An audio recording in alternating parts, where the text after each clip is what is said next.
Okay, so picture this. You decide to sink your life savings, we're talking $500,000, into a brand new business. Now imagine doing that at the exact moment the entire industry is in a free fall.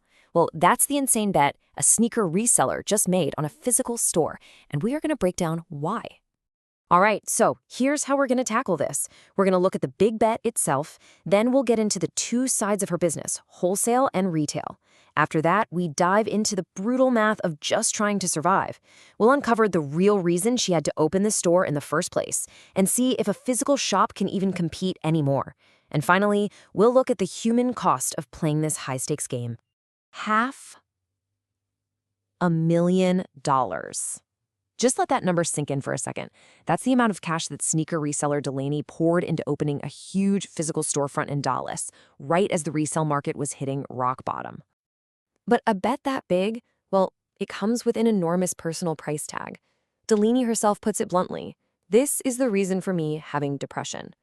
So yeah, this isn't just a business move. It's a super high-stress gamble with some very, very real human consequences. So that brings us to the biggest question of all, right? Why? Why on earth would you make such a massive investment at the worst possible time? It makes no sense on the surface. Well, the answer is kind of weird. It's a problem of success. See, Delaney's main hustle, selling sneakers in huge batches to other stores, was actually doing great. But she hit a ceiling. There's only so many shoes other stores can buy from you, and she'd basically maxed that out. So to get past that ceiling, she had to diversify. Her operation is now really two completely different businesses running under the same roof.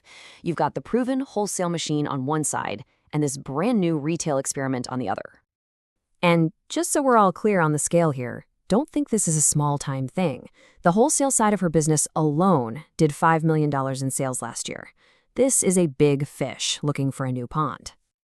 This chart does a great job of breaking down the two models. Wholesale is all about moving a ton of product fast. But look at the goal for the retail store. It's totally different.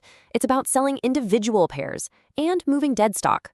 And that last part is key. Okay, now for the part that really counts, the cold, hard numbers. This is what it takes just to keep the lights on and the doors open. This is where all that pressure really starts to build.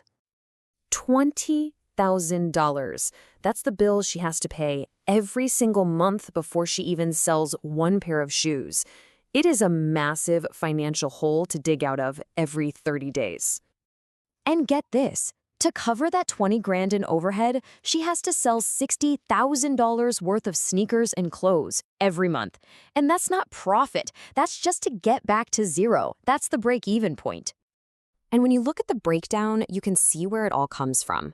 Rent is obviously the big monster here, but she even points out that utilities are surprisingly expensive. It all adds up to this relentless bill that never, ever stops.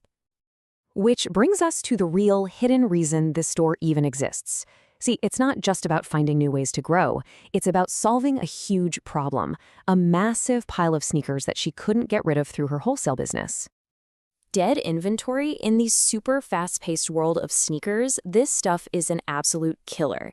It's literally cash just sitting on a shelf, and it's losing value every single day as hype dies down and trends change. It's like a boat anchor tied to your entire operation.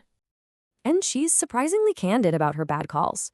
She points to specific shoes, like these foam runners and Jordan 12s, pairs that she bought at the absolute peak of the hype, only to watch the market for them completely collapse.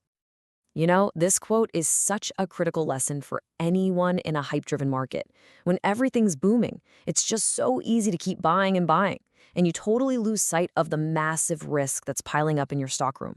This store is her solution to that problem. So if the internet is just flooded with sneakers and prices are dropping, how in the world can a physical brick-and-mortar store hope to compete, let alone survive? I mean, this is the million-dollar question, isn't it? Or, I guess in her case, the $500,000 question, what can you possibly offer that a giant online marketplace can't? Her whole bet, her entire strategy, really comes down to this comparison. That online price might look cheaper at first glance, but as you see here under final price, once you start adding in all the fees, the shipping, the tax, the price at her store is often pretty darn competitive. And that's before you even think about the other advantages. So when it comes down to it, her value proposition is actually pretty simple. She's selling immediacy and certainty. You get to see the shoe, you can touch it, you know it's real, and you can walk out the door with it that same day. In a world full of shipping delays and fakes, that convenience is her secret weapon. But this whole thing, it's more than just a story about business and numbers. It's a story about what it's really like to be an entrepreneur, especially in an industry that's all about hype and constant change. Her journey is like the classic reseller playbook. Started small, selling snacks in middle school, leveled up to botting Supreme releases when she was 14, and then from just $300, she scaled it into a 7-figure business. But what's really fascinating is her endgame. It has nothing to do with sneakers. And this right here, this is a brutally honest take from someone who has climbed to the absolute top of the mountain in this industry. It's this powerful reminder that making a lot of money and being truly fulfilled, well, those are two very different things, especially in the 24/7 grind of hustle culture.